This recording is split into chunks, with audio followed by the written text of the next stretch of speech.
Shanka.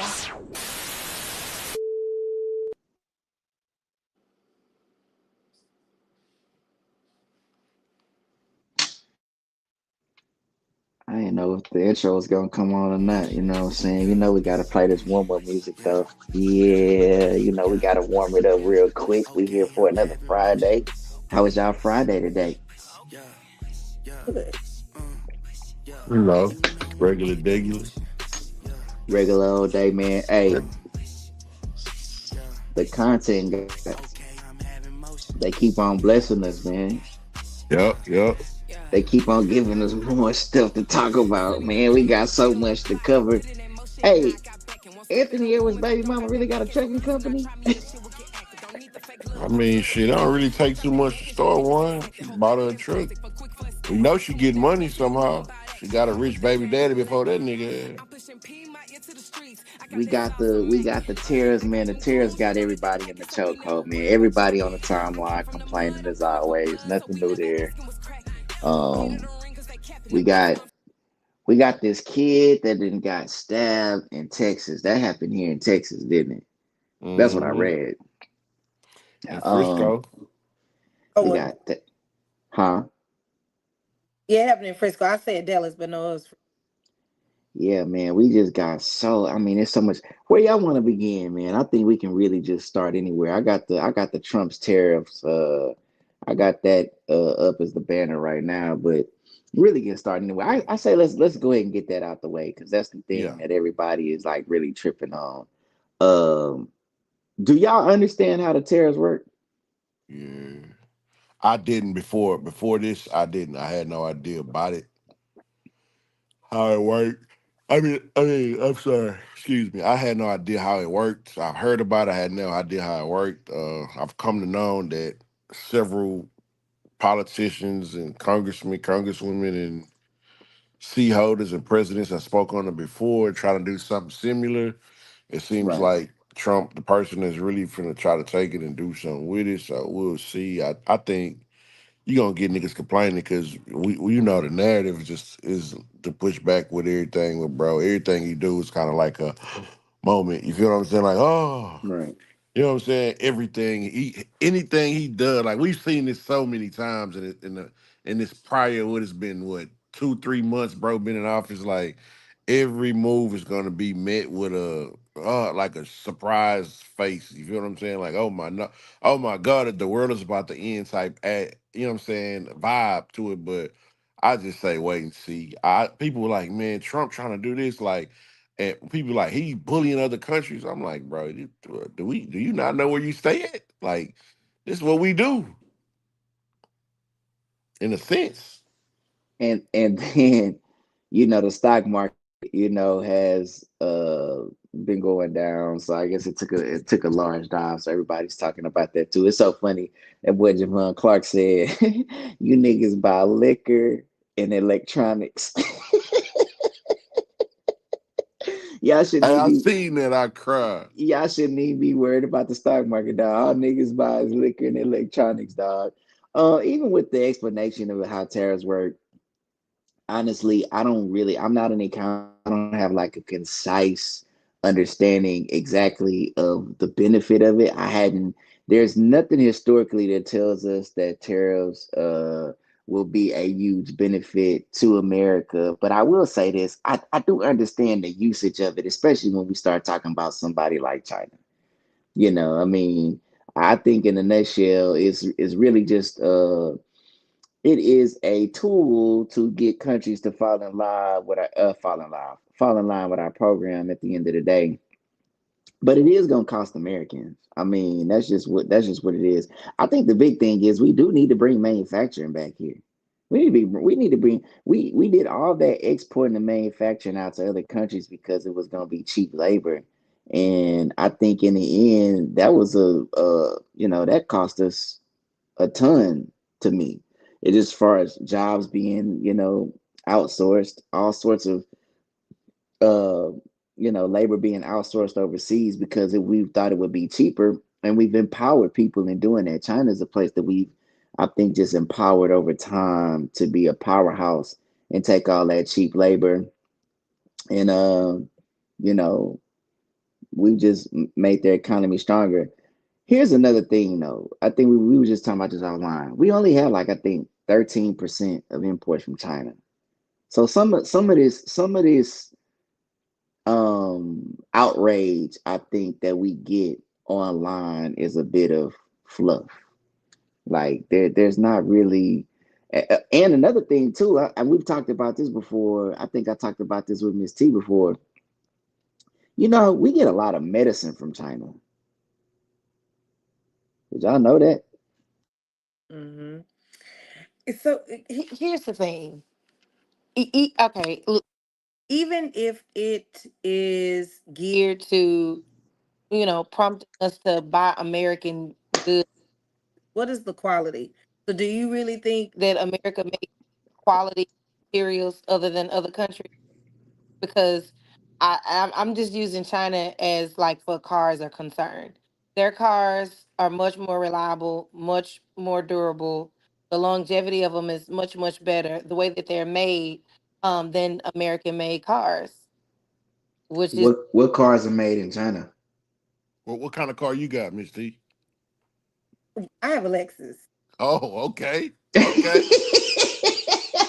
Hey, you could I just almost hear want to her hear her say smiling that. I as knew she what she said it. had. You I know can't what even she see had. her face, but you can hear her. You can hear her smile as she said it, dude, just like how she look on the picture. I have a Yeah. Lexus, nigga. Yeah. I'm driving the L. Nah, I feel you. so I I mean, go ahead.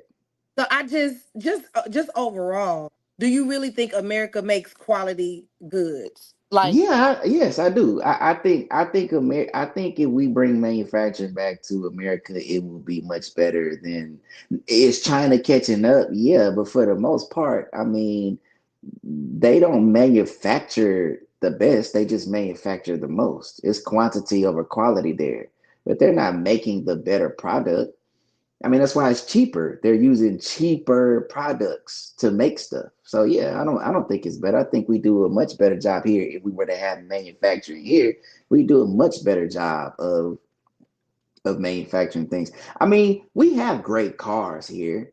Um I do think that over time foreign car builders, they caught up. They have some very good product, but I think American made it we can make great products. We just don't. do you think we're gonna pay more for them, or do you think we're gonna pay? I think what happens over time. So let's say we bring and this is just we just this is we're hypothesizing here. You know what I'm saying? I think if you bring manufacturing here, yeah, it's gonna cost more, but you pay more. You'll pay your employees more. That's the goal. I mean, the goal is to pay people a good wage to where we can, live comfortably. I think right now people are making quite a bit of money and are barely making it. They going check to check.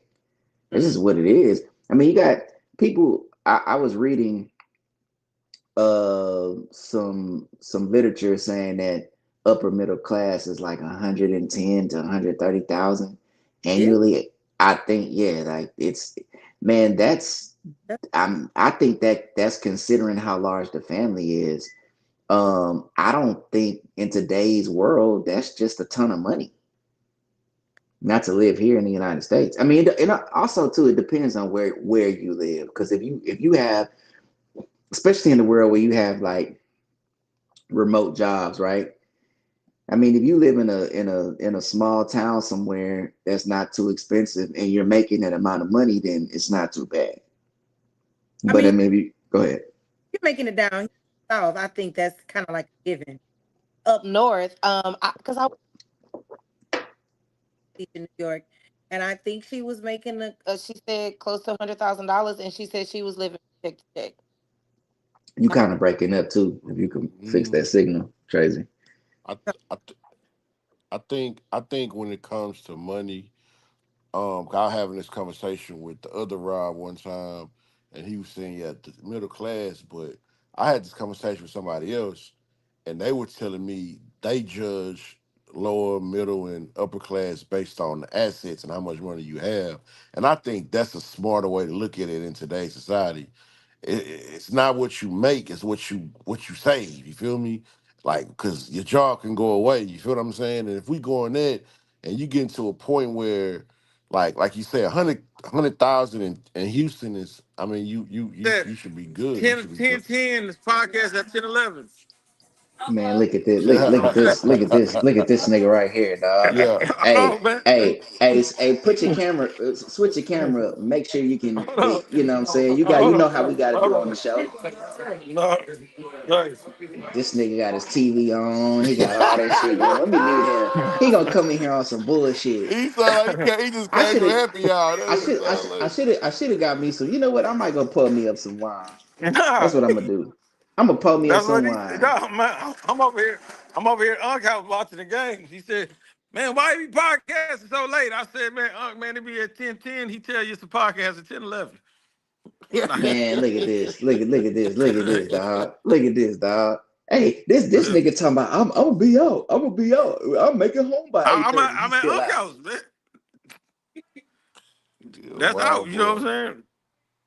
Nah, Hey, but hold on. Hey, keep cooking. Cooking, Courtney. I'm finna yeah, go pour yeah, me. yeah. Finna give me some spirits. Hold up. I think when it comes to this shit, I think, man, you right in this economy shit. I mean, we're not just an economy, but just what how this shit works, man. You right, shit. You what you if I was making the money that I was making today 12 years ago, shit, I'd be balling out of fucking control. And you right, so and it's really based off where you at. I also worked in San Diego. That shit high as fuck. making the money. I was working at a site and people was making $30 an hour. Talking about they couldn't afford to stay by themselves. They got roommates. Like, man, I guess it's just based off how you do you with the money you making. You know what I mean?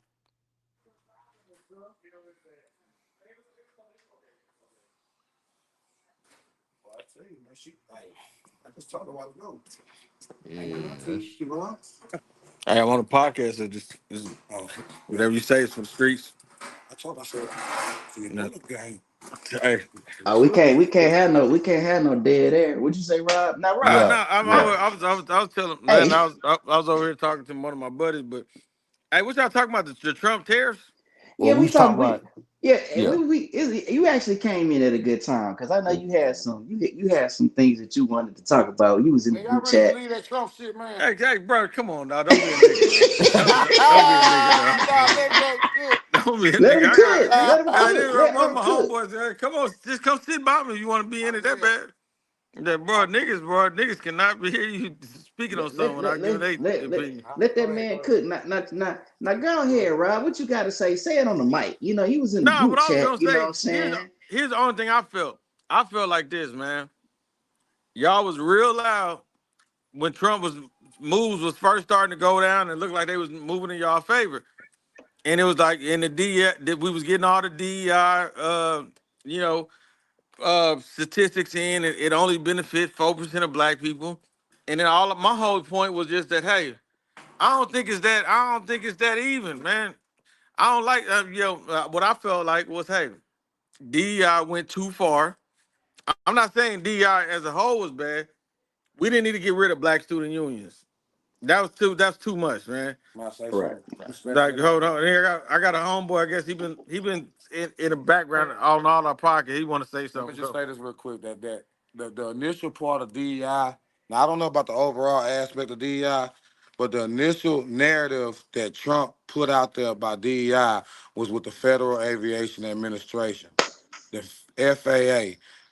I'm gonna see if I can turn my phone real quick, and I'm not trying to pop off, but my old man is a retired Federal Aviation Administrative air traffic controller, and you see a Rover there, you see a Mercedes there, and you see a Cadillac there. And I'm gonna tell you something. When he graduated from TSU in 1972, it wasn't necessarily called DEI, but they had an affirmative action program that got blacks to be able to be uh, interviewed for the Federal Aviation Administration. Donald Trump came on national TV and shitted on my dad. I'm gonna be real with you.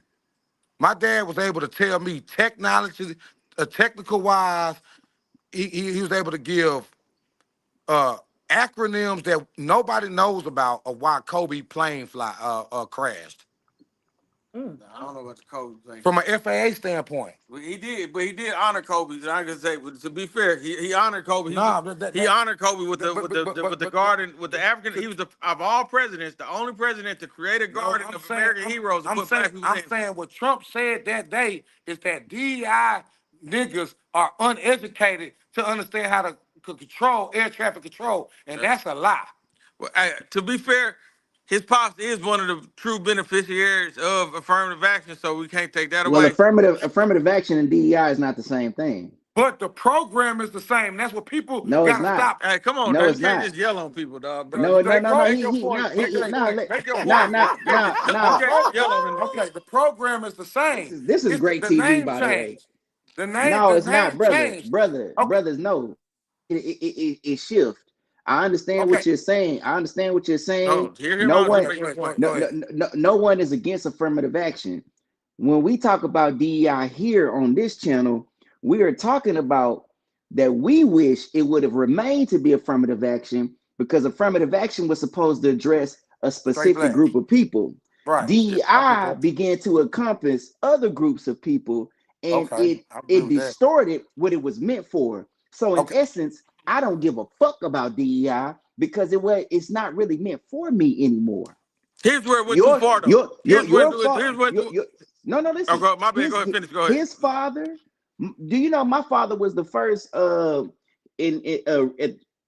think he was like a superintendent in real estate over real estate Congrats at to the your city dad, brother. Yeah, his dad's of smart. His dad Houston. got a PhD. Hey, before we go any further, kudos to your dad because we got to make sure we say that. All Yeah, right, come yeah, on. man. Yeah, shout out and shout out to yours too. Like our fathers, it was meant for them and they knew that and their parents understood that. But what happened over time is again it got distorted and the biggest recipients of that benefit was white women, other groups of people, POC. We got this shit called POC, people of color. That's not us. So what I'm saying is I don't give a fuck about Trump's crash out. I want it all to crash out. I wish Jim Crow come back. Why? Because I need black people to wake up and see, hey, we didn't take care of business. We got to start taking care of some real business so we can get some real progression. Because when you don't, this is the type of bullshit that happens. So it's really, we need to just wake up. Like right now, if you think about the percentage of black people that voted for Trump, Mm-hmm. I mean, not Trump, the percentage of black people that voted for Kamala, right? 80%, almost 90% of men and women, both. I mean, you talk about damn near 100% of black people, so they say, voted for Kamala, and it didn't move the needle. We should be concerned about that. We're It spending did. all our Yeah. time talking about, well, what's going wrong and what Trump's doing. No, well, we need to get our buying power together.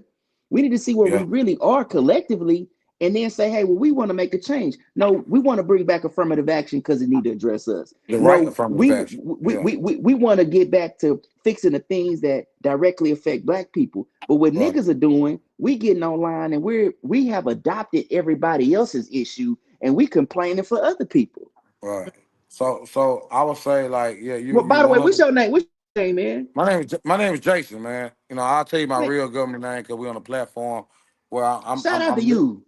Thank you, brother. And shout out to Rob for even letting me have a little moment because I'm and Rob, you got a little low battery, so just recognize that. But nah, at the end of the day, That bro, nigga like you're Rob. 100% correct. I just know that my pops had always told me when he graduated from TSU, affirmative action was one thing, but it was a program that all federal government companies came and got black people from. It may have been the same thing, but in today's world, that would be what they call DEI. Now, with the women and stuff, you're 100% correct.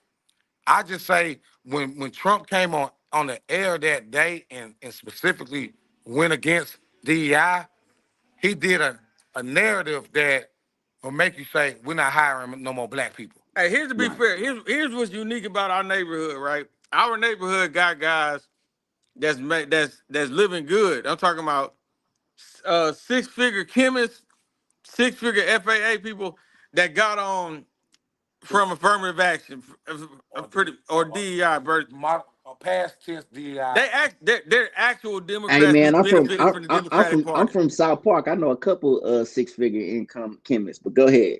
No, but I'm saying from the DEI. So they not from they not 6 figure chemists from like I ain't gonna say they wouldn't have been 6 figure chemists without the affirmative action, but we do know Democrats who have seen the benefit of being Democrat. You know what That I'm was saying? actually a Like joke. You ain't catch it. The six-figure income chemists. I'm from Soup Park. You ain't get it. But go ahead. oh Nah, no keep oh preaching. damn South Park. Okay, the hood 6 figure the block. Hey, shout out to South Park. You know what I'm saying? Shout out on the dead homies, nigga.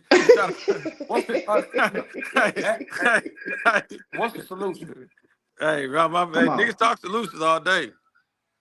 No, no, but keep cooking, Rob, because and then No, we no, no. gonna I was just saying, no. What's always unique, and then this my, I don't know if y'all play little league football, Bel Air Bears in the house. This is my quarterback. His dad was our coach. His dad, to this day, this my third generation friend. Cause I'm friends with his dad. This is my original friend now. Above all of them, he my friend first. Above pops, family, all that. But I'm friends with his dad, friends with him, and friends with his son. You know what I'm saying? So I got right. a 12-year-old homie. I got my homie I grew up with, and then I got a 75-year-old homie. The thing that's unique about his dad, one of the only Democrats that's actually benefited from being a Democrat. Like, that can Oh tell you, shit. like, I got on with the FAA because of this program. I did this. So, you know, I ain't gonna lie. I be thinking it's some bullshit, but I can't argue with they facts. The Rangers got on with the FAA too. Calvin, Not Calvin, the dude that went to Lamar. I forget his name. but we got Shane, but there's a lot of people from our. When my dad was facing out, he walked through. He said, "Oh man, I used to coach you back in the day." It's a lot of brothers from our neighborhood that got on from affirmative. We got this guy Shane Moore. Shane Moore. He Yeah, went to shame on with the Worth. Worthing. Yeah. Shane Moore with Halliburton. And running and all that. No, you know what I'm saying? Yeah, Now, yeah, granted, Ronnie. Shout out to Ronnie Evans. I don't know if that was all DEI or that was D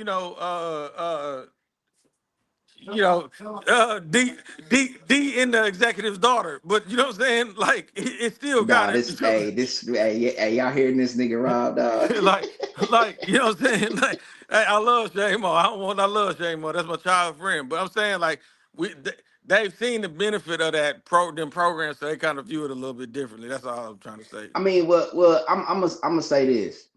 With the disruption of DEI, are black people going to suffer? The ones that have benefited, sure, sure they are. I mean, that's terrible. It's just what it is. It's terrible. But what are we gonna collectively do about it? We started out with talking about Trump's tariffs because like everything else, everybody's panicking. They see the numbers, they see the what I'm saying, the stock market, so many billions have gone. And I just think our people are reacting to the headlines. I don't think we really understand what's going on. Hell, I barely understand what's going on. But I know that if black people want to see some type of change, then we have to really look in our own communities and start there. I don't think we go to any other communities. What do y'all think about that? Um, you know what? I think it's going to be hard for us to go to the community because we've lost the church. I think for Black people for many years, the church was the foundation of the community, and we're failing at that. That the Black church is the heart of the community because the Black kept families together. Like the Black church kept all of the things that we're preaching to, that we're preaching about that needs to happen. It it started there, and it was maintained after the church began to crumble, so did the community. So we would have a lot of work to do in order to get it sustained to where we can actually grow without affirmative action, grow without DEI or whatever other programs that they may have in place. And I don't see that right now though. I honestly don't. I'm just tired of all the bitching and moaning. Like I'm just tired of all the bitching and moaning every day. That you get online. Trump's doing this and Trump's doing this. How do you feel about what you voted for? How do you guys feel? And it's like And then hey, did y'all see this Cory Booker 25-hour speech thing? Mm-mm. What was that? Grizzly, you know anything about that? I don't know where Grizzly is. But basically, Man, my bad, my bad. I had walked away.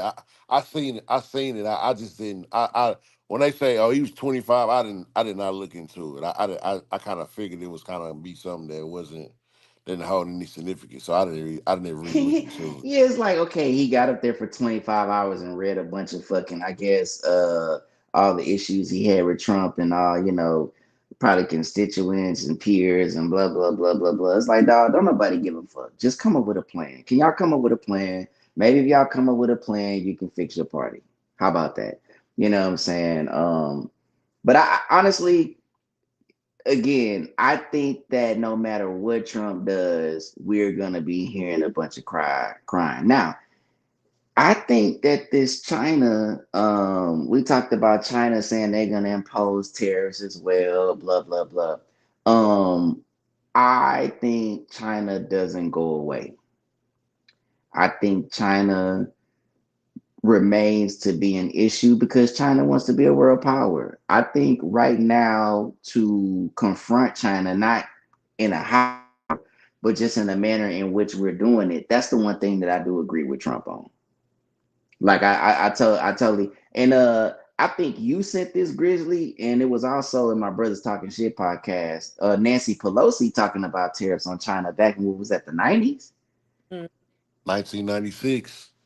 So I do see a lot of hypocrisy with the Democrats. I do see a lot of hypocrisy with the Democrats, and I think because we haven't looked at history as a whole, we haven't looked at it like we're so temperamental with the news. We're so temperamental with media that we don't go back and revisit what these people have said. But and Trump's also been talking about tariffs since 1980. So he's been obsessed with this, but I do believe to me, I think the book of the inspiration on it is definitely China. Um, China is an issue because they are mimicking our market, but they're still a communist government. Do y'all understand that? Yes. And so that's the problem. I mean, they are the number two economy in the world. Mm-hmm. You have to get that. That's why I say you have to get manufacturing here. You have to get manufacturing back. I think now here's another thing too. I think for black people, right? I think we have to get into other industries. We got to get into tech, dog.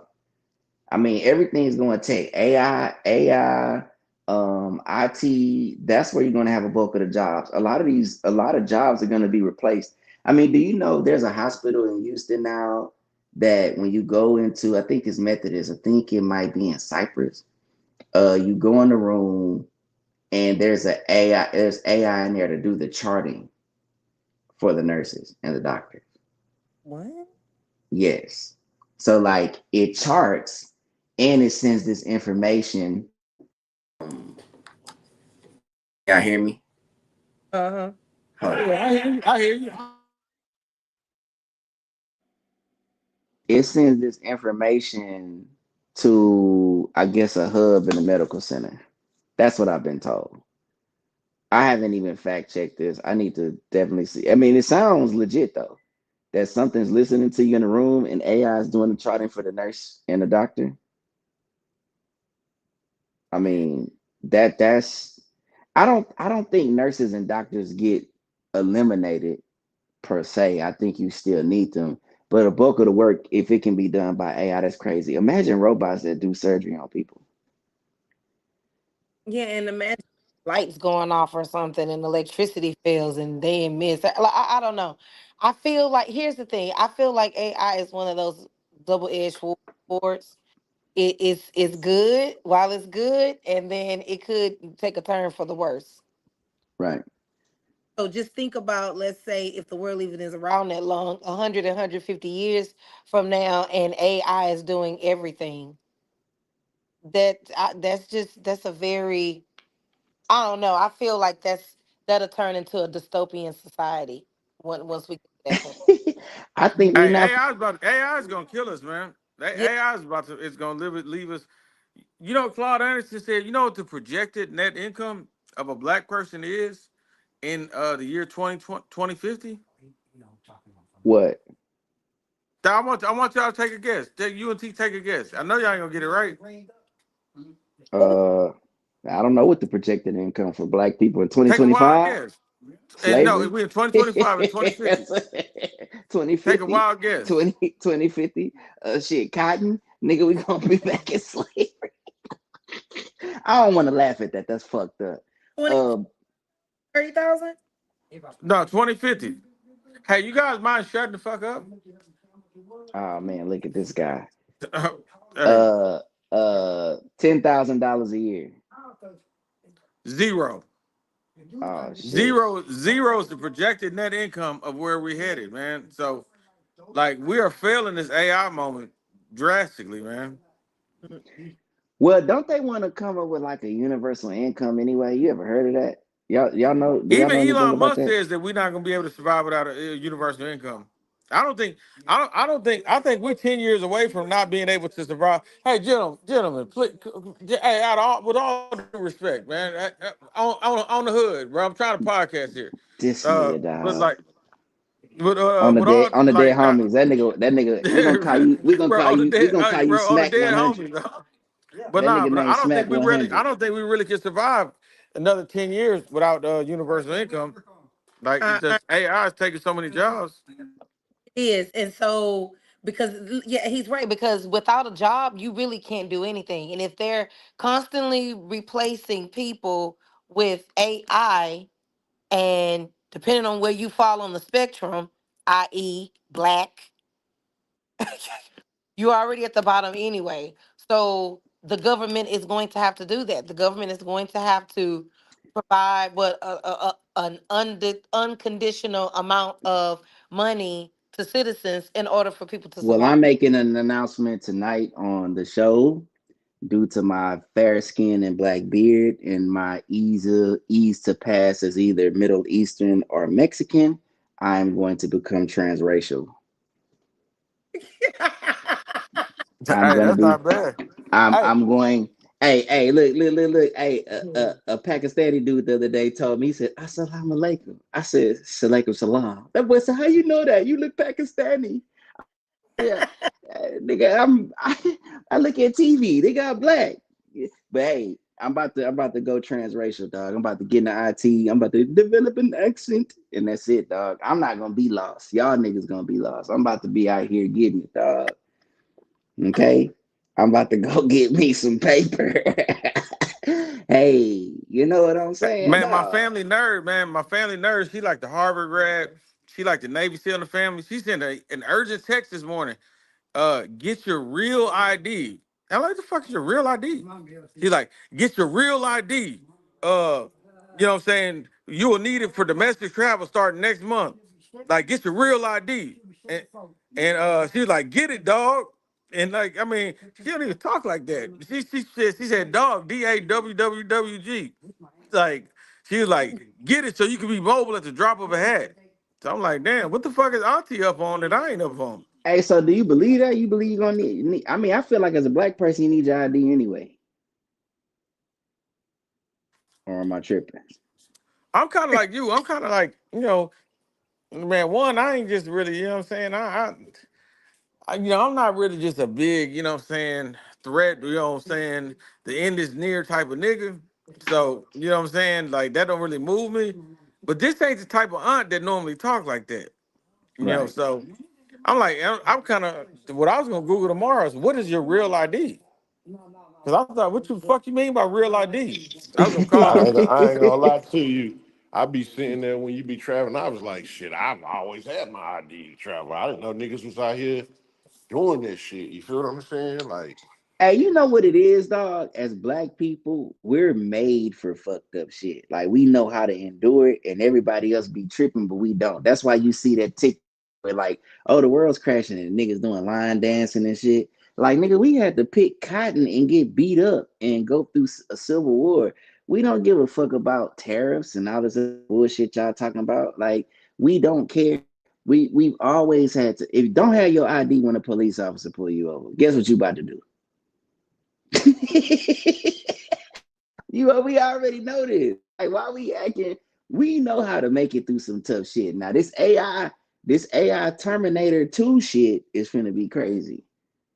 Hey, I heard homie say I forgot his name, but the homie you like his pod. You sent me his podcast a few times because you like the light skinned cat to be chopping up in his crib or something. But he had a homegirl on there, and he said the homegirl said we're so good at poverty that they think that we like it. You seen that clip? It went viral. Oh, grits and eggs. The grits and eggs. Shout Yeah, out to the yeah. grit. And Shout out to the shout out to the she grits said a and eggs bar with that. podcast. Yeah, she said a lot with that. Yeah, that's Gigi LaFleur. Yeah, I Mhm. think that's a lot of the case, man. Like we so good at the struggle, motherfuckers be thinking we like the struggle. Because what she was saying was we make poverty look cool. Because I mean, we've had to endure. It's like, bro, what? Okay, look at how everybody. Look at how. Can y'all hear me? All right. Mhm. Look at how everybody wants to emulate black people in terms of like hip hop. Like, what are y'all emulating when y'all act black? What does it mean to act black? To y'all, what does it mean to act black? Well, I mean, to act black, you have to have a little to have a particular jargon that you're using, slang terminology. Um, Acting black is anything to me that sets us apart, and sometimes it might be in a negative way. Hey, sister, not to interrupt your wisdom. Hey, this is a rare breed in the flesh, though. This my childhood coach. You know what I'm saying? This like the LeVar Ball of the neighborhood. Tell him how you benefited from the affirmative action. Oh, I Cause thought I that was the bet, nigga that we were just talking to. That's his dad. yeah, that's his dad. They look just alike. I'm sorry, sir. We had Barbara poet on here Hall? going crazy. But tell him how you benefited from the DEI and why it was important. Yes, it is very, very important because when I came into the agency, they were recruiting from the universities. I was a student at Texas Southern University. The guy came over. The agency was trying to recruit blacks into the agency, and it was a program called the 150 program. So they had adopted 150 black individuals, not only black, but females, black, Hispanic, Orientals, all the different races. They invited them into that program. We had spent 6 months in the Oklahoma City Academy. And at the end of the academy, we started out with 33 and only 13 of us graduated. And from Mm. that 13 of us that graduated, 12 of us went on to be supervisors and managers in the Federal Aviation Administration. So the DEI, they call it now, but in my time, it's called the Affirmative Action Program. It was very beneficial for me because if it wasn't for the Affirmative Action Program, I wouldn't be able to sit down on my butt right now and have a good life, a good life. And you started out picking cotton, right? Pulling cotton out of the fields, chopping cotton, 50 cents an hour, 10 hours a day, making $5 a day, working 5 days a week, making $25. When I left the Oh, agency, when I retired, I was making $70 an hour. So So where so you hey, from? Where, so where you from? Serve your mommy at? Where's he from? I was born in Bastrop, Texas. That's about Okay. 28 miles east of Austin, Texas. Okay. yeah. Yeah, my This like our father's LeVar Ball. This the LeVar Ball of our hood. my father's side. They're from Smithville, so that's near Smithville, Austin Texas, too. really? Yeah. That's about Uh-huh. another 12 miles from Bastrop. Right. Right. Yeah, Right. Yeah. But yeah. the thing about Unc, he like I said, he like the LeVar Ball of the neighborhood. He one of the few, a lot of time we in theory we don't like left or right. He one of the few people from the left that I actually have seen benefit and can stand on his left side views. You know what I'm saying? Where I'm like, okay, well, now me and the homies, we don't really like the left to be honest with you. We some more Hey, let me tell you something. They did us wrong, man. The left side, you owe it to your whole life, because let me give you a scenario. If you was on the other side of a river and somebody come across there and get you and take you to the other side of the river, you got to always have respect for them individuals because they help you get to the other side. Nobody Right. else helped you get to the other side. Yeah. Those people did. Yeah. And that's how I look at it. So Because we wouldn't be where we are now. Martin Luther King, Malcolm X, and all them guys, they fought, they took all kind of water, hydrants, yeah, all that shit. all that shit blown at them and shit. But they still did not give up. And we didn't give up. You know what I'm saying? And we here because of that time. And our time that we're living in today is because we help you all live in the time y'all living in today. So y'all got to take it to the next level. Yeah. Because if you I think don't, you're they took going it to back. the. I think they took it to the Hey, next square level. bit. Hey, I gotta run and They grab a got put it on the charger. I'm listening to you, but I just wanted y'all to get a glimpse into the mind of the, you know what I'm yeah. I saying, think they the took it to mind the into next the. level with Bruce Jenner. That's where that shit developed now. They got trannies and fucking uh that's who's taking advantage of DEI. I don't want to interrupt his wisdom, but I hear him. Yeah, nah, come on, now, boy, Drew, that's a little unfair. Now, No, that wasn't what hey, he was talking look, about. listen. That No, wasn't when what he he was talking said, about. Come on, you better than that. That wasn't on hood. hey, I Dead appreciate, hey, home. on the dead On homie. hey, nigga, on Martin, dog, on MLK, bro. That wasn't what he was talking Hey, about. this nigga. On Hey, MLK, bro. That's not what he was talking about, bro. You know what I'm saying? On Malcolm, dog. Straight up, nigga. hey, Dead. hey, Hey, Rob. dead Hey, homie, dog. Rob didn't turn this shit into no jumper, nigga. We doing a no jumper podcast right now. We about to start telling crimes. What crime did you commit today? You want to talk about that? Hey, that Glad TV shit was funny too, by the way. Grizzly, I don't know if y'all, I it's just, appreciate that, Hawk. Yeah. Nah, that was some good insight right there. Appreciate that for Yeah. real. nah, Here's man. We appreciate the insight. Like everything he said. Listen, we understand that historically speaking, the liberal part. I'm gonna say Democrats. I don't want to say liberal party. The Democrats, they have a black caucus. They helped out black people. Affirmative action was a help. These things were necessary for the time. We understand that. I think the question that we're having is how much have we ascended from that? Like, did we kind of like flatten out a little? Did we plateau? Did we plateau, or have we elevated to where all of the fighting that happened for us previously? How much more does it really matter? Did here, we make it? Have we made it count? Go ahead. I'm sorry, Miss T. no, that's okay. I think I did something. I've been trying to. I was like, is my mic on? So I had to go back and fix it. Thing. His story was very insightful. Like I literally was his journey, and this is. I feel like this is like the bell curve or whatever. So during his particular time, it was such Mm-hmm. drive and motivation because they felt the oppression.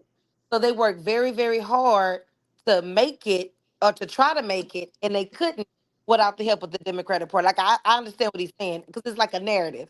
So okay, the Democratic Party they come in and they move. So okay, then we have let's say if he's group, then now we have the baby boomers. Okay, well the baby boomers were successful. Those are our parents. Okay, then here comes us. So here we are now. It's like the generations are getting complacent. I'm talking about in our generation. I feel like that's when things started to downward because it's like, oh, I can do this, I can do this, I can do that, and it really wasn't a push forward. Okay, so now we have Hannah's generation. Now, if you really think about it, it's only been like maybe 2 to 3 generations, and within that time, we should have been going up, but we have not. So the Right. push for a lot of stuff was not there because now we've gotten comfortable when that wasn't the case. I feel like the comfortability was good to have because it's like saying we gonna work real, real hard, but if in case we fall, we have a level of comfort to help push us back up. We internalized it as, oh, I did my part. So now I'm finna just sit and coast and ride the wave. And it's like, nah, that's not how that's supposed to go. And so that has occurred so much now to where it's just like, oh, y'all not gonna use it? Okay, bet. Let me go ahead and pull this off the table. And I feel like that's what happened. But do you feel like what he okay, so I love what he said, but pay attention to the part where he said all the about the other groups they bought in. I'm gonna be honest. That's where I have a problem. I know that might sound a little fucked up to everyone else, but I have a problem with that because I don't think we're selfish enough as a community. And I think we allowed them to pimp out. We were getting the dog sicked on us. We were getting the water hoses turned on us. Like we have had the fight since again, since we arrived here to become citizens, all the while it got, you know, rationed to everyone else and they got lumped in with us. And that's my problem. It's like white women, um, other colored people, when it was like, no, because a lot of those groups could pass for white. Those other groups were being labeled as white. We've always been black. So that's kind of where like, even though I feel like affirmative action may have let other groups in. I think we knew what affirmative action was about, and then DEI just it codifies it to mean something else. So I agree with our elder and what it did for our families. But to your point, Miss T, is like, okay, but what done with it? And do we recognize that it's been misused a little bit? That's my only issue with DEI. I So just think it's been misused. who opened up the door for it to be misused? What? Well, when they were writing, okay, so there's a story about this. But essentially, there's this. I think there was this. I want to say it might have been a congressman, could have been a senator, when they were writing the Civil Rights Act and they were addressing black people, they went to include gender. They went to women. They went to include women and sexual orientation and all of that. They went to put that in. But the Civil Rights Act was supposed to address black people as a whole. And so they went and put those additives in there. So, the thing is, if I'm a federal agency and I want to be diverse, I don't have to just have black people in there to be diverse. I can have white women, I can have little midget disability people and say I'm diverse. I don't have to say that was kind of fucked up because I don't know if midget is a disability, but I'm just saying, like, you can have other types of people and say that that's diversity over just having black people. Because how do I care about that? Well, I care about that because where is the disparity? Where is the disparity in finance? Let me check this private chat. I think Rob said something. He said little people. Nah, But that's it's the like, correct term. You're supposed to call it okay, little people. little people. It's like we have the disparity in finance. You see this, you can see this if you just were to ride through your city and look at the neighborhoods and look at who has what. I just don't think that that was ever fairly addressed. So now, I mean, Martin Luther King spoke on this too. I mean, he talked about this. He said we're expected to just grab ourselves by the bootstraps and make things happen, whereas poor whites were subsidized. Like they got to get money to farm and do things like that, and we really didn't get that. So, the one thing about the white man that's funny is he wants to run away from his past. He likes to, a lot of people on here, especially on Facebook, if you're watching on Facebook, you need to tune into what I'm about to say. You hear me talk about Trump, you hear me talk about ideology, but it has its place. But the one thing that I won't do is run away from the fact that racism existed, racism still exists.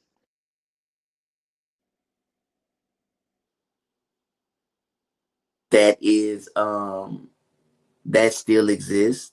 There's that we have issues. A lot of our root cause of things are rooted in that. That's a fact. And I can recognize that the white man's trying to run away from his past as though it didn't happen. I can see that. I can recognize that. So that's why I believe in reparations. There's a lot of people that don't believe in reparations. There's a lot of pushback on that when I talk about it. Man, I believe in reparations. I just don't believe that we actually get it. So I don't think we actually gonna get it. I don't think we're going to get it, but I would be foolish if I didn't say we deserve it because we do deserve it. yeah, okay, that's fair. You know, and that's why I never get in the way of people who really work on it, like the Right. Ta-Nehisi Coates. You know what I'm saying, and those people who really working on it. I never speak down on them. You know what I'm saying, because everybody got their ministry. That's not my ministry. You know, I don't see how we'll ever actually receive it. It doesn't make any sense to me. But same time, I'm not here to discourage any brothers from encouraging us to get it, because Lord knows if they were passing out $1 checks, I'm gonna want mine. So, so just I think. I mean, this might be, but the reparations, that's the universal income right there. So it's like, we're not just gonna give it all to y'all because look at it. If they really gave black people the reparations financially that they deserve, that we deserved, and we came together with it, we could take over. Just, I mean, just look at it on a grander scale. So it's like, I just don't feel like we just gonna give it to all of y'all. We're gonna disperse it. So now universal. So everybody's going to get a piece of the pie. If we don't believe that the U.S. government could give reparations to 13% of the population, we're foolish. Look at what they did to the majority of the population during COVID. No, I didn't say they can't. I'm saying that. Yeah. But what I'm saying is if they even said that, we need to collectively say fuck y'all. Like there's just no way the US government could definitely give out reparations. And I hate when people are so adamantly against it, especially other groups of people. Well, if y'all should get it, we should get it. No, no, the fuck you shouldn't. We know exactly why we should get reparations. Like it's just what it is. I think that we can make a case for it. I think there is a enough information out there to make a case for it for reparations. In fact, anything short of that, I mean, you don't see the collective getting where it needs to get without it. I think everything else is just a segment, fragmented. You just got fragmented groups that will just ascend and some won't. I mean, you look at Project Babies and all of that, they're gonna be where they're gonna be. There's just a level of our community they're gonna be where they're gonna be. Um, and that's just collectively how we're viewed too. That really makes me want to segue into this high school stabbing because I don't know much about it, but it seems like it's starting to rev up, and it's some racial undertones to it. So I can at least lead off and say that there's a young black man who got into an altercation with a set of twins, Mm-hmm. one in which he actually fatally stabbed. Mm-hmm. The kid who did the stabbing is black, and the twins are white, and this happened in Texas. So I'm already seeing conflicting stories. I'm seeing a bunch of different accounts of this. Does anybody know what has accurately happened? Okay, I can speak on a little bit. I did a little bit. I've talked to some people about it. Second. So the storyline of the narrative, and let me say allegedly. Let me get used to saying that because I wasn't there. Make sure you throw the allegedly in there, please. Please. Because you know it don't happen if you say allegedly. You clear yourself. Allegedly, we went in there on the dead homies. Go ahead. So okay, they were at a track meet. Okay, the black boy was invited or was called over to the tent where some of his, I guess, other friends were. And supposedly the tent that they were underneath was a part of the school. It was aligned with the school. Kind of like if it's your house and you take a tent outside and you call your neighbor over to come sit under your tent. Kind of like that. All right. Mm-hmm. Was sitting there and the two boys are, and that or whatever that he was in the seat in his seat, and the that the boy said, the black boy said, "Touch me and see what happens." Now that's all that they said that he said, the black boy, but I'm sure there was a more exchange of words. Fast forward, allegedly, the one of the physically tried to remove the black boy and had been a little whatnot, and so the black boy stabbed him. Now let's put a pin in it. Now, so we're gonna put a pin in it, and now we're gonna do a tree branch like we do in math. So we're gonna take the black boy, we're gonna take the two twins. Okay, the black boy supposedly has never been in trouble, had a scholarship going to college. Like the perfect kid, no blemish, no, not in trouble, anything, bright future, an athlete, going to college, come from a well-to-do family, not no ghetto, no ratchet, nothing like that, just a good solid kid. Okay. The twins, on the other hand, allegedly were known to be bullies, both of them. So with that being said, there's a lot of gray areas because again, we were not there. But this is what I can say, being in education as long as what I've been in. I there's a you have to draw the line in the sand, but people get the lines blurred between kids that do stupid stuff or kids that are mean versus a bully. Now, a bully, when it escalates to bullying, that is when a person uses whatever, whether it be their body, their height, or whatever, to intimidate a person or a group, regardless of race or color or sex or nationality or whatever, for their own personal gain, but it's continuous. So, and it causes a level of distress and disharmony in the environment because it's happening repetitively all the time. That's bullying. So, if those two boys, that they were twins, if they had a reputation on campus as a bully, then to me, seeing what bullying really is that these boys, allegedly, if they were bullies, they had to have been either harassing or dominating groups of kids or whoever, I guess, or whoever they felt like intimidating, possibly because of their size, because I think they were big as far as tall is concerned, to get what they want or to navigate their way through school. And I don't mean navigate school as far as grade level. I just mean in the social realm of things. Classes, classmates, friends, sports or positions, roles, and things of that nature. For you to have for you, first off, for any kid to be labeled as a bully, that's a problem, because that means that that is a behavior that has been unchecked, or either the suggestions for their behavior have not been reliable. So you're seeing the same repetitive behaviors, but they are increasing in strength and in number. So when you think about, when I hear the term bully, I'm thinking, and if they're both of them, I'm thinking, goodness, if those two were bullies, then it can almost look like it's textbook, because I would think that there would be a codependent relationship between those two twins, as far as we are stronger together than when we are apart. And if that was their mantra, then that's what they use to maneuver their way through the social realm on campus. So the boy, let's go back to the story.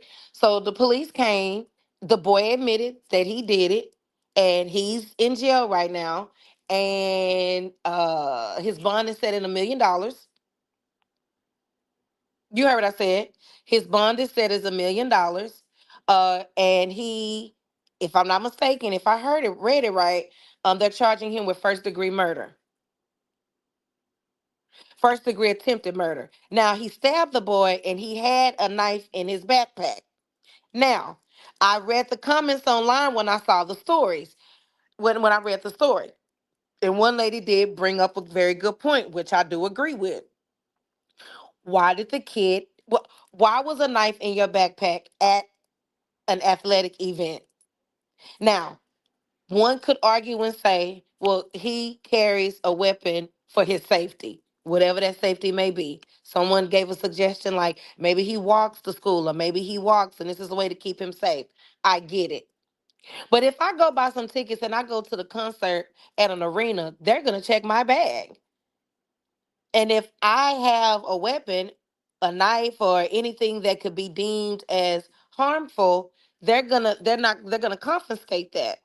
So this is a bigger. It's more than just this incident. It goes into safety and protocols too. Are there metal detectors when they're coming into these events? Are people checking bags? Are there wands? Like, how are you able to come in with that type of weapon in your backpack? Why would you even need it? And see, those are questions that we weren't there, or I don't know those individuals to be able to answer. There's going to be a lot of gray areas because we only know really what social media is telling us. But what I did find striking was that, um, of course, the twins are seen as angels. I'm just, and I'm. This is not my personal opinion, okay? This is how it is being presented. So let me just say that I am not for or against either side. I'm not even putting my own personal perspective on it at this moment. I'm just basically telling what I've seen. And on TV, everybody loved them. It was a picture with him, the twins standing with their mom. Now, the father did say, I do forgive the boy. He said he forgives him. He wants him to be punished, but he does forgive him. He said because forgiveness is not for him, forgiveness is for me, so I can try to heal basically and continue on with his life. So that's basically the gist of that particular story. It's a very sad case because this this was one of those instances where it was one decision that was made, and it ruined the lives of multiple people. Now, I will say this too. Mm-hmm. I don't care how upset you are, how mad you are. I, Nobody should be putting their hands on anybody. If I feel that you are in my seat, or if I feel like you're somewhere where you don't belong, this is a track meet. They have teachers, they have coaches, they should have refs, they should have an entourage of adults there to come and mandate the situation. But if I am a bully, why would I even do that when I know all I got to do is execute what I've been executing to get the job done? Not realizing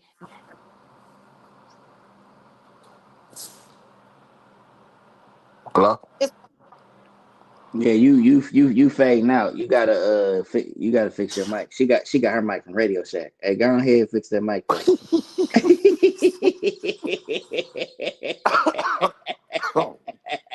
Boy, you a boy.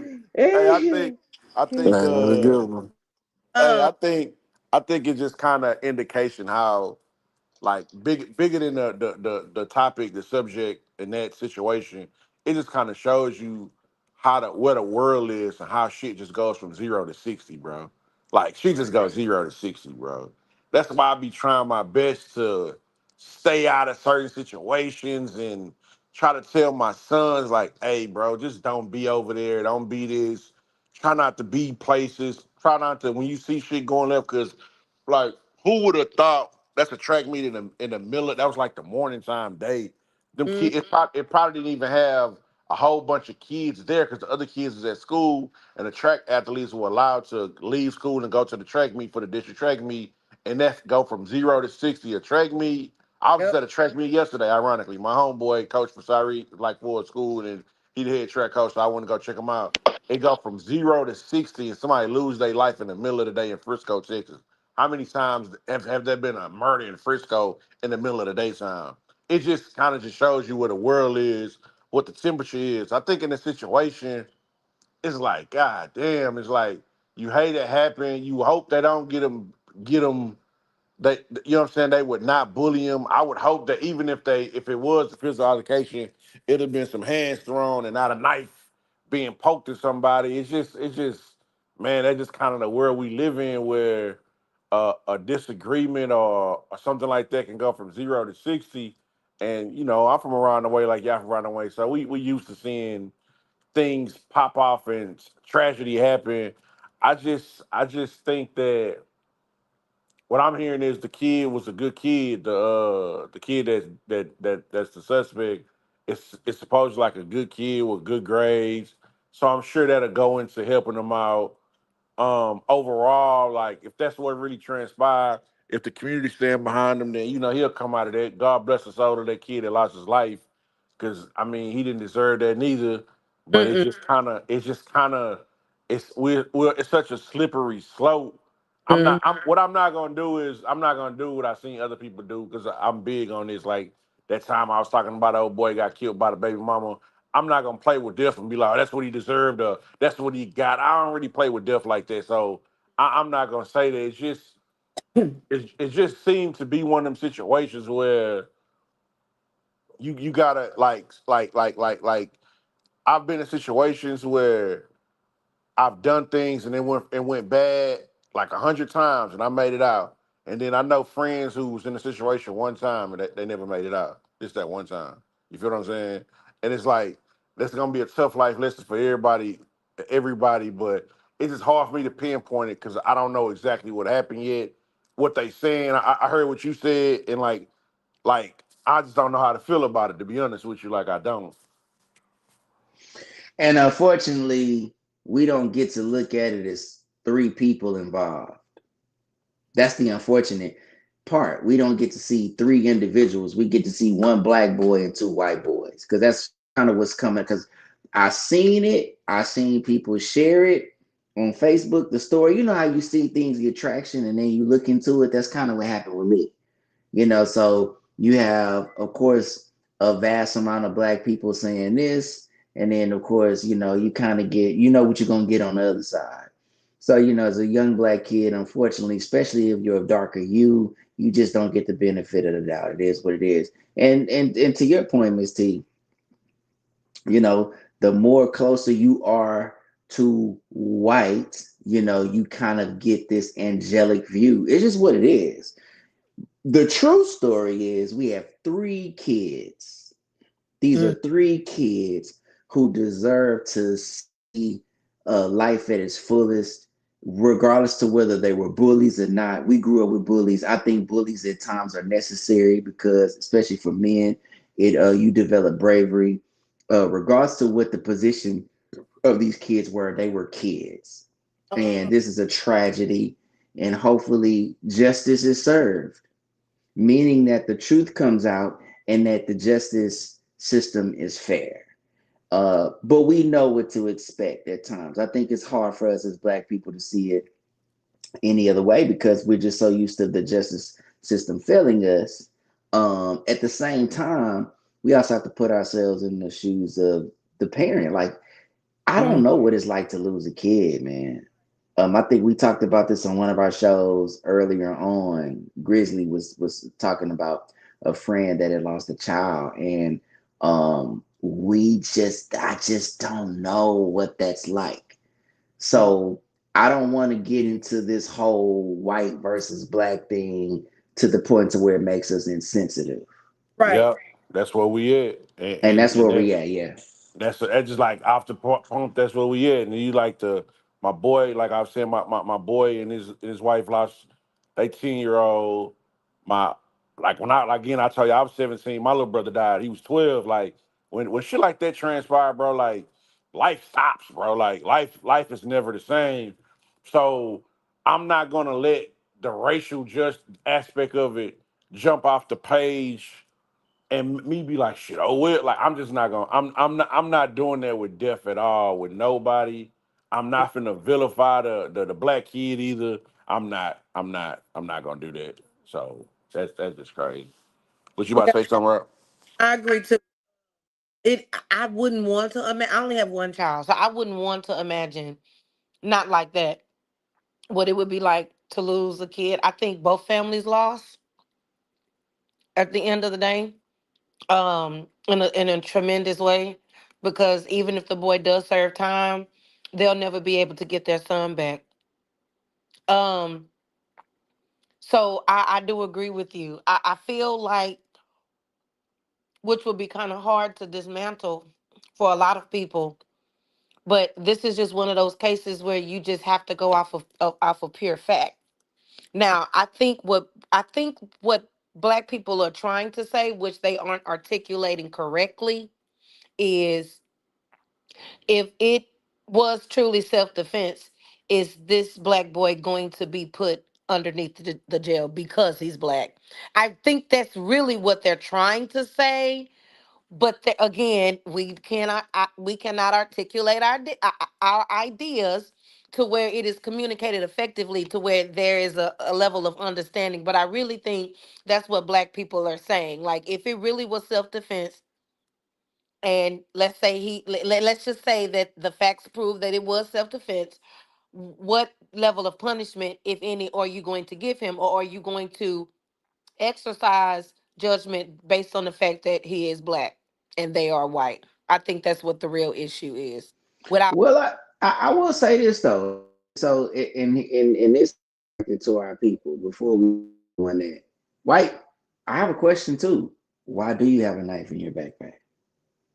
That's what I asked. Like we have to kind of ask. Yes, this is a tragedy. Uh, hey man, I'm from the hood. You gonna deal with a bully, but you got to use your fist.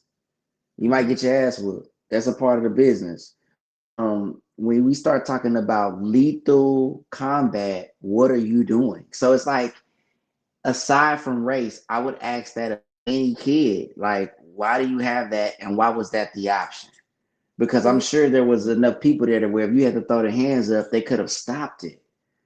That's also I true. mean, And how old is this? How old is this kid that is been detained? let's look and see. Oh, how old is he? I'm gonna look him up and see what how old he was. And while I'm doing that, and then it also brings about, like I said, safety. What sa- what are your safety protocols? Right, I'm I mean, I'm being honest. Like, people may say, "Oh, well, because it's not the fault of the stadium, but this is a stadium." Here's the thing: regardless of color, regardless of where you at, you are inviting a large number of people squeezed into one place for an event. You need to have beefed up security. Sorry, I don't right. athletic event. I don't care if it's a concert. I feel like the level it needs to be, because again, like I said, that was my initial question. Well, why would you even have a knife in your backpack? And when I asked that question, it was kind of like, when you ask some people, it's kind of like, well, he had it because he made. And I'm not saying. See, I'm not assuming guilt. All I'm asking is, what would be the reason? Because I don't listen. I walk out every day, and I know that there's a possibility that I may not come back. But I don't walk. I'm not walking in the streets with a knife in my hand. This may sound cheesy, but I believe that the blood of God is covering me. So I just go. I, Uh, I ain't gonna lie. I'm out here equipped, but go ahead. but see, here's the thing, though. You are a black man. I'm sorry, Mhm. trans. The trans. Yeah, I was like, she must not adhere to my wishes. Like, you will approach me and you will talk about me in the way I want to be talked about. I want to be known as. I haven't picked where I'm gonna be Mexican or Indian yet. I think we should take a vote. What do y'all think I should be newly received as? And I'm gonna be serious about it. And I want people to address me as what I am. I'm gonna make a fucking deal about it. Like, no, I'm either gonna be Mexican. You know what? I kind of feel like, because I'm from Houston and I got some brown love out there, I think I probably, like, my heart wants to go Mexican, but my mind and pockets want to go Indian. Cause I could, and the beard makes me Islamic. I don't know if y'all noticed this, but that's kind of like I've got a good chance at being Muslim. What? I'm serious, bro. Like, and I want to be addressed as such, or I'm gonna be pissed off. Oh my You goodness. will address me as such. But since this is my last night being black, I want to give good advice to black people. What? Niggas gonna be mad. I can still say nigga, right? Can I still say nigga? Nobody's gonna let me say nigga. Oh Lord, that's hilarious. Man, That's funny. I'm transracial. Oh man, that was funny. Oh my. Transracial, dude.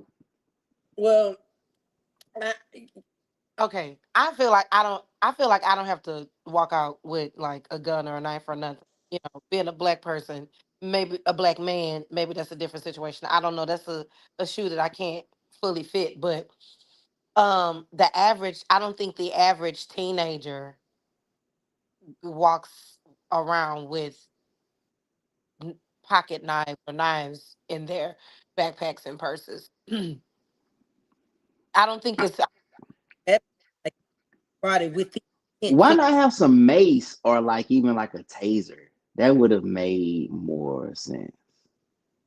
I agree. Cause he could have tased them and then watched them piss on themselves or maced them. He could honestly, I'm just being honest. He could have done a lot of other things other than killing him. But again, because I know it's probably I'm gonna get some backlash for what I just said. I was not there. I don't know if they picked him up and slammed him to the ground. Like I don't know. You know what's funny is they have phones to record everything else, but I ain't seen no recording of the altercation unless it was just that quickly. You know, it didn't. It made it seem like it went from 0 to 1,000. It wasn't like it was a lot of arguing back and forth, and I just don't know. But I just wonder. My whole thing is that I feel like the situation still might would have occurred as far as him being in the seat, them wanting him to move, this, that, and the third. I still feel that way. Um, but the knife is the caveat of this whole situation. And then another thing to know too is what if you just want to be technical, what were the ethnicities of the people that were in the tent that invited him? Were they all African American? Was he the only African American over there? So the two boys walk up like, "What you doing over here?" That kind, like we don't even know all of the dynamics to fully give a a a declaration on it. But there's just some questions that I am curious about that they haven't. Y'all do be getting pushback on these clips, like when I make clips, because Rob got pushback on calling Kim Kardashian an honest woman. That shit was funny.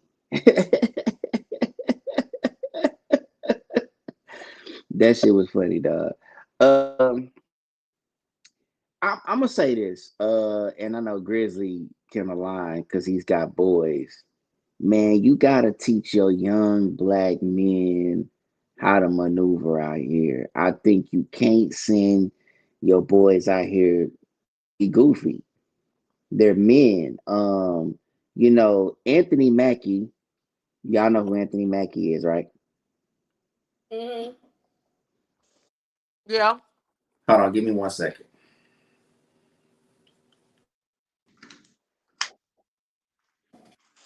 I do want to say this too. Anthony Mackie again is like top five worst actor of all time. I think I said that before, but he's a terrible actor. But Anthony Mackie made a great point when he was just talking about how he's preparing his sons, and he got a bit of a pushback for that. I can identify because I have my son just turned 16, and I have another son on his way to being 15 in August. And amen. I gotta prepare them for the harshness of manhood. Manhood is lonely. Manhood can be stressful. That's why suicide rates for men are high. Yeah, I know that, right? Um, being a man is just difficult task. I think understanding masculinity and manhood is probably one of the most difficult things you could do in this world. So you have to prepare them for danger. You have to prepare them for the things that they're going to see. So a kid like that, you have to prepare him to defend himself, but you also have to prepare him, as simple to people say, respond mentally and not emotionally. You know what I'm saying? So it's something that I think we have to be aware of as young black kids. Like we even got to have we black men got to know how to deal with the police. Look, listen, I'm from the hood. I ain't I've been I have had police officers in the hood say egregious things to me, but I got home safe. I went home. You know what I'm saying? I've been pulled over. I ran a light one night. I think I was somewhere South Bank. I was leaving. I don't know where I was leaving, man. I used to be up and down MLK as a teenager late at night, dog. In my mama car, in my mama Mazda 626. And I had just went to McDonald's. It might have been that McDonald's on you know what? It was the McDonald's off of Cullen and 610. So I hit the boom. I hit the McDonald's. I don't even know why the fuck I'm over there on South Bank. I don't even know why I'm deep off in there. But when I see a car behind me, I ain't tripping. But I hit the light. Whoa. And then the lights come on. It's a police officer. So I already know how to handle myself. I'm showing my license. Woo, woo, woo. Hey, where you going? Where you going, son? I'm finna. I'm going home. You know, when the fucking police officers say he's 17, he looks like a grown man. You know, they be saying all kind of, slave master type shit. You know, you just used to dealing with it, but at the same time, I knew how to communicate to the police officers, articulate myself so I could get home. Nigga wasn't jumping out the car with his phone. Look at them. Look at what they doing to me. Oh my God. Like, what nobody doing that shit, man. He probably would have got a cap in my ass back then. So I just think we gotta inform young black men on how to act and how to behave. And it's gonna help me segue into something else because I want to give y'all the game. And as my last night as a black man, and before I decide to change my race. Leaning towards Indian. I think Arabian in some kind of format, dog. Man, let's talk about this Anthony Edwards and his baby mamas, dog. Let's talk about Anthony Edwards and his baby mamas, man. Think we getting too deep? Hey, we gotta talk about that. First of all, let me just say this: as becoming a new Arabic man, Islamic man, we don't believe in baby mamas. We go, I pray 8 times a day. Give me, one wife or whatever, and she gonna have to cover up. Hey, did y'all see Kevin Gates and Brittany? Hey, bro, man, hey, he making it real true, bro. You can turn her into a housewife. Yeah, you got to You give can. her. You got to give her religion and a hijab. Tell her to shut the hell up and put this on. Yeah, you shut up and put this on. Do what I tell you to do. Uh-oh. I'm coming for you after that. Hey, so you a Muslim now? Yeah, he not black no more. That's Yeah, what he. man. I ain't. Yeah, man. I'm listen, dog. Listen. I'm not. Listen. So I'm not. I am. Yes, I'm a Muslim.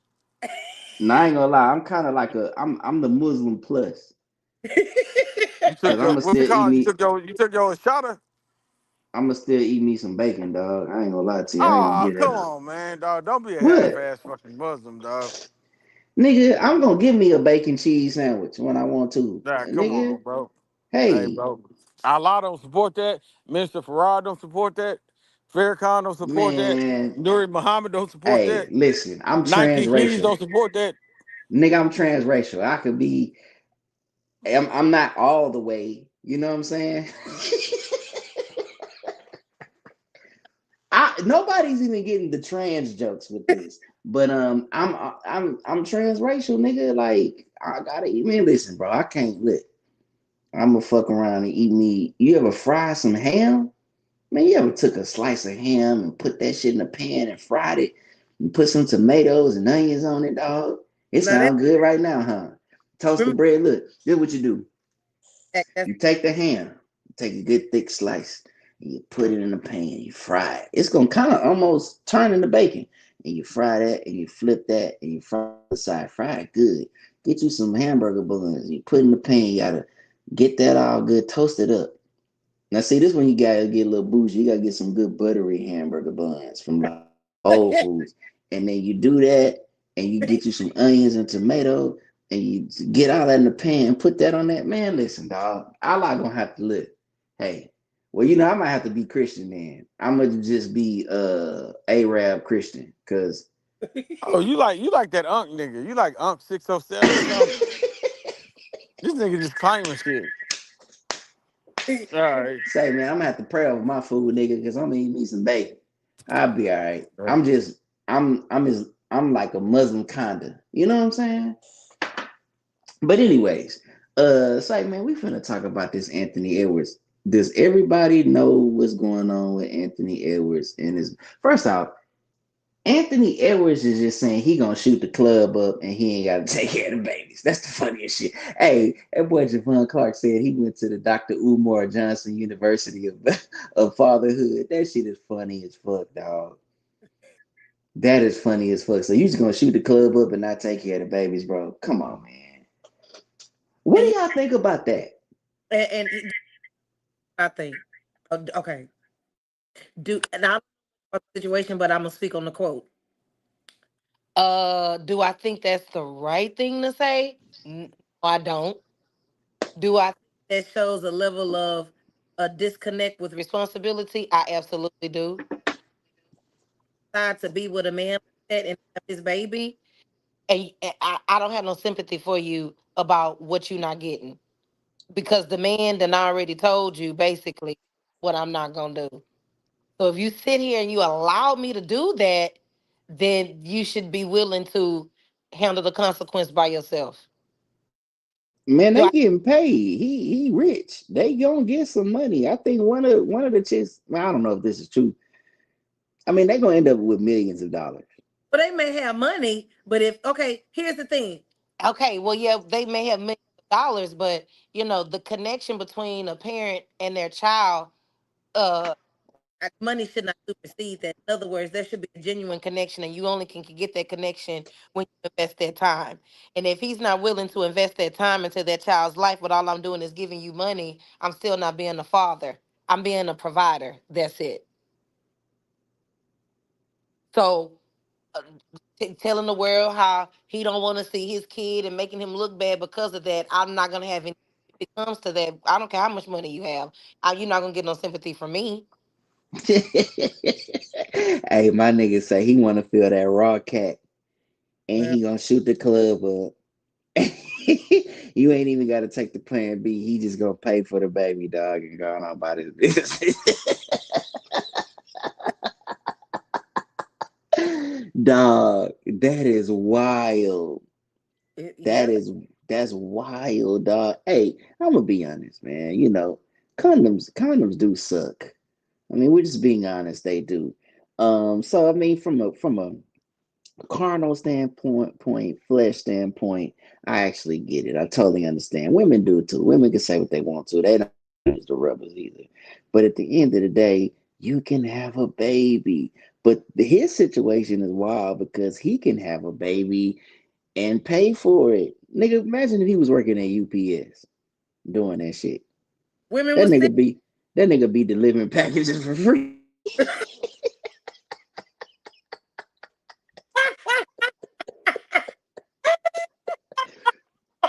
That nigga be out here working overtime for nothing, dog. That nigga 80 hours a week for nothing, just to pay that child support, just because he want to feel some raw coochie. You gotta have some money, man. I mean, you do, but this is what I feel like. How this? Anthony Edwards, how old is he? Uh He a young dude. Anthony Edwards probably like he can't be no older than his mid 20s. huh. Now, this is what I can say. He might feel this way right now. I do believe that if this is how he feels right now, over time, I he may not necessarily want to feel that way anymore. But then the damage would have been done because he young. You young. You got money. That's how you work. I mean, you famous, you young, you got money, you can do what you want to do when you want to do it. There's really nothing stopping you, not even a kid. So that's not your concern or your worry right now. But that can change to where you actually want to have a relationship with your child, but knowing that it won't be possible because you never tried to establish one because all you felt was money is going to handle it. And see, that right there is a messed up frame of mind because he's a brother of the black community. He's a black man. That's not a good way to just solidify a family. And to be honest, if that's what he said, see how you stop stuff like that, no woman should want to sleep with him just for that. I, Derek Jackson has showed us that women don't think very well on their own. I'm sorry, they just don't. Like if you go to Derek Jackson's comments, I don't. You would think that, right? You would think that most women wouldn't want to sleep with him, but I mean, I think a lot of times they know that even if they have the baby, they're gonna be taken care of financially. uh,